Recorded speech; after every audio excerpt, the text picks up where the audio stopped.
Hello दोस्तों, इस video में हम कुछ ज्ञान की बातें करेंगे। जिंदगी के ज्ञान की कुछ बातें जिनके बिना जीवन अधूरा है। ठीक है, अब आप हट जाइए, और भी लोग मिलने वाले हैं। आज के समय में अनुष्का और विराट कोहली जैसे ख्याति प्राप्त लोगों को 1 मिनट में ही हट जाने के लिए केवल एक ही संत कह सकता है।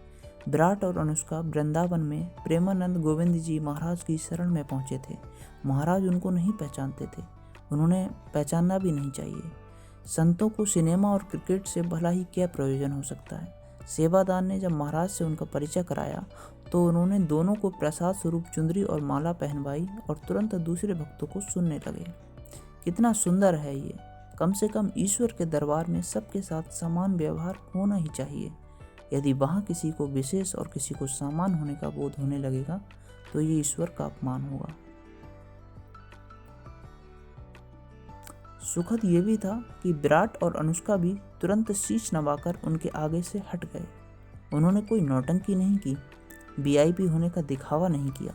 ईश्वर के दरबार में जाते समय इतनी सहजता और इतना समर्पण होना ही चाहिए। विराट अनुष्का कुछ दिन पूर्व ही नीम करौड़ी बाबा के दरबार में गए थे और अब वृंदावन में शीश नवा रहे हैं। तनिक सोचिए, विराट और अनुष्का तो हर भौतिक सुख सुविधा पा चुके हैं। संसार में ऐसा कुछ भी नहीं है जो उन्हें सहजता से उपलब्ध ना हो। फिर उन्हें किसी संत के पास जाने की क्या आवश्यकता है। पर सच ये है कि संतों की आवश्यकता सफल और संपन्न लोगों को अधिक होती है। व्यक्ति की सफलता 3 घटकों पर निर्भर करती है: प्रयत्न, काल और दैव अर्थात परिश्रम, सुखद संयोग और ईश्वरीय कृपा। सफलता या तो इन तीनों का योग से मिलती है या इन तीनों में से किसी एक के प्रबल होने पर एक सफल मनुष्य के रूप में असली परीक्षा भौतिक सफलता के बाद ही शुरू होती है। भौतिक सुख अपने साथ असंख्य उलझने लेकर आता है। व्यक्ति जितना ही संपन्न हो, उसके जीवन की उलझनें भी उतनी ही अधिक होती हैं। फिर अंततः संतों की शरण में ही शांति मिलती है। संतों का सानिध्य व्यक्तित्व के विकास में सहायक होता है।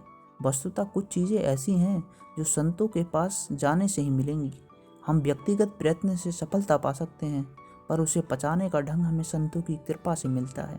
हम व्यक्तिगत प्रयास से धनवान हो सकते हैं, पर उस धन का उचित व्यय हमें संत ही सिखाते हैं। संत के सानिध्य में रहकर हम सीख सकते हैं कि असल सुख और वास्तविक सफलता क्या है।